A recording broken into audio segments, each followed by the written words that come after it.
The Dallas Mavericks straight up had one of the most underrated off-seasons by any team in the entire NBA. Not only did they get to re-sign Kyrie Irving to a reasonable long-term extension, but they were also able to surround him and Luka Doncic with more size, floor spacing, and defensive versatility. And I really believe that it only takes one of these new additions to pop off for this team to really reach a whole nother level of playoff success. While obviously, forward Grant Williams might be the biggest game changer here for Dallas, but based on a more long-term complementary fit next to Luka and Kyrie, I think the Mavs might already have had one of their more important players on the roster all along in 6'5" Australian forward Josh Green. Well, right as he was drafted by Dallas 18th overall back in 2020, Green was already seen as a high-motor, freakish athlete with tremendous defensive abilities. But this past year, in his third NBA season, Green was also finally able to go beyond his label as a 3-and-D player by displaying more flashes not only as a floor spacer, but also as an on-ball shot creator and a complementary playmaker. After having a limited role during the Mavs Western Conference Finals run in 2022, last season, Green started in a career-best 21 games while averaging a career-high 25.7 minutes played per contest.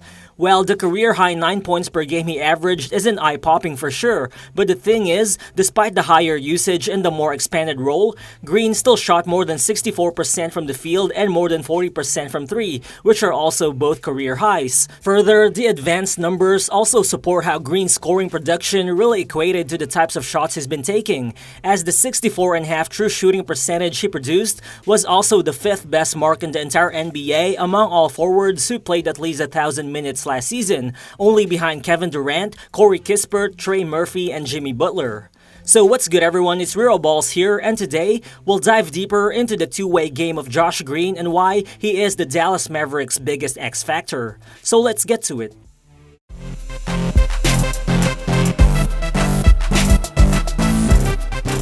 In a Dallas Mavericks offense that centered around the high-usage attack of Luka Doncic and Kyrie Irving, it's not surprising that Josh Green's presence stands out the most because he's essentially a player who mostly thrives off the ball. The problem was, during his first couple of seasons, Green often hesitated to shoot the ball even when he was open from behind the arc, but last season, he just displayed a renewed confidence as a spot-up threat, with a huge 44% of his shot diet coming from behind the arc, which is almost a 14% increase from his three-point rate the previous season. But further, Green's increased willingness to fire away from deep was also supported by an increased efficiency, as he shot more than 40% from the three-point line last season, which is also a more than 4% improvement from his three-point clip in 2022. Overall, Green has just become a real catch-and-shoot option for Dallas despite the lower volume of attempts he took compared to other role players. But the thing is, with both Luka Doncic and Kyrie Irving mostly running the offense from the middle of the floor, Green was rarely stationed at the top of the key, as he was instead mostly deployed at the corners.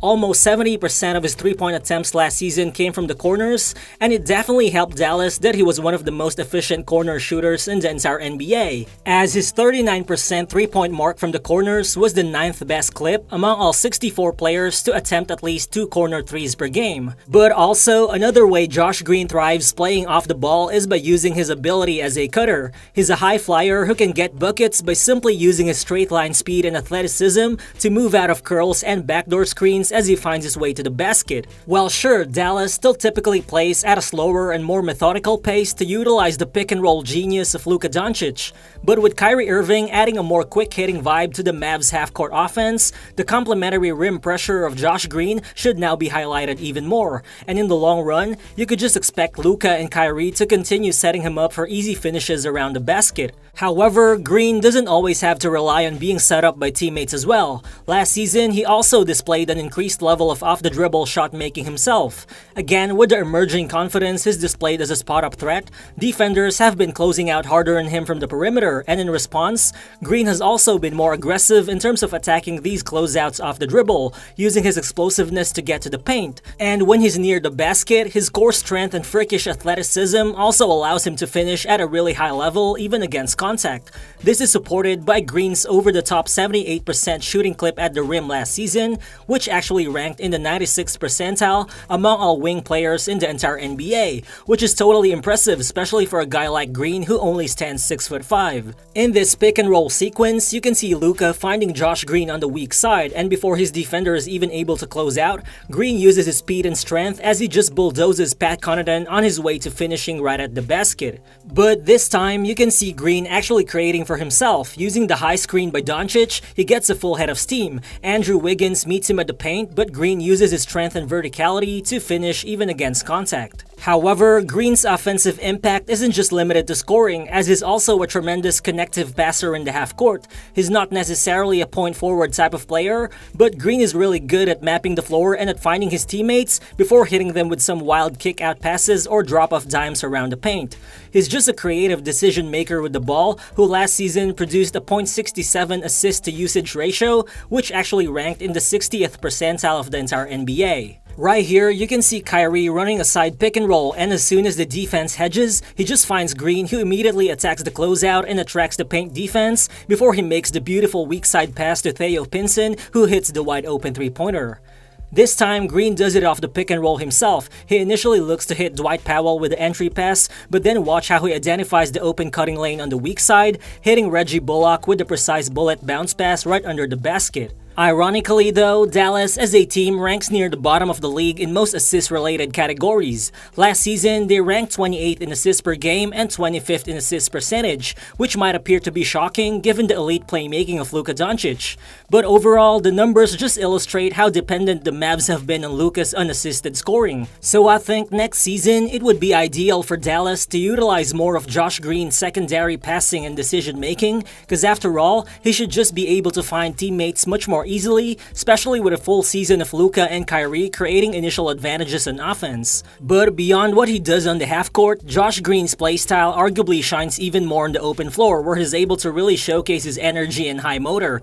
Green just loves to run up and down in transition, where he's capable of either starting the fast break or finishing as a lob threat.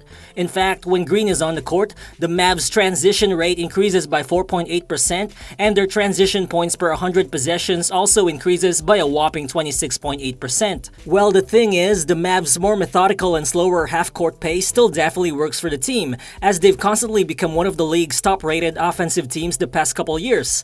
Last season, they actually ranked second in terms of half-court points per possession, and Dallas still definitely won't run a lot of fast break plays with Luka running the offense. However, the quicker pace of Josh Green still infuses a different element to the Mavs' offensive attack, and obviously, playing him and Kyrie Irving a lot in the backcourt next season should still definitely give Dallas certain advantages in terms of outrunning slower opponents when needed. But then at the same time, Josh Green's motor also fuels him on the defensive end, where he's obviously shined the most ever since he entered the NBA. Green is a guy who just shows a lot of hustle as a defender. His tremendous energy allows him to dive for loose balls and to create chaos on the floor, while his active hands and quick feet also allows him to disrupt opponents' passing lanes. Last season, the Mavs defense was actually 4.5 points better per 100 possessions when Green was on the floor, and a lot of that also has got to do with how he's currently the team's best one-on-one perimeter defender, which just became even more apparent with Dorian Finney-Smith and now Reggie Bullock being traded. Well, Green is only 6'5", but he's got solid lateral movement and a 6'10" wingspan, which allows him to disrupt opponents consistently. He's quick enough to defend explosive guards out of closeouts, but is also strong enough to switch against bigger forwards even in one-on-one situations on the post. Here, you can see how Green guards the much bigger Brandon Ingram. Watch how he uses his feet and body to completely wall off the drive before forcing Ingram to a highly contested shot in the paint. Then here, you see Green defending Chris Middleton in the high post. Middleton jabs, but Green does a good job of sticking his hands as a distraction, which eventually forces Middleton to take a four-step back jumper. Well, for sure, the Dallas Mavericks playoff aspirations have always been fueled by their elite offense, but ultimately, it's definitely their defense that would determine how much they could win in the postseason. And right now, Now, with them having a highly switchable forward combination of Josh Green and Grant Williams, I'm confident that Dallas is now better equipped to handle mismatch hunting opponents in the playoffs, especially when you place a healthy Maxi Kleber or a highly energetic Richaun Holmes at the center position. Well, overall, with the tremendous growth he's displayed the past couple of seasons, expectations definitely just got bigger for Josh Green, especially now that he's eligible for a contract extension next summer, and that is if he doesn't sign one this offseason. But for all we know, Jaden Hardy just might break out in year number 2, or maybe one of Derek Lively and Omax Prosper orchestrates a really strong rookie campaign.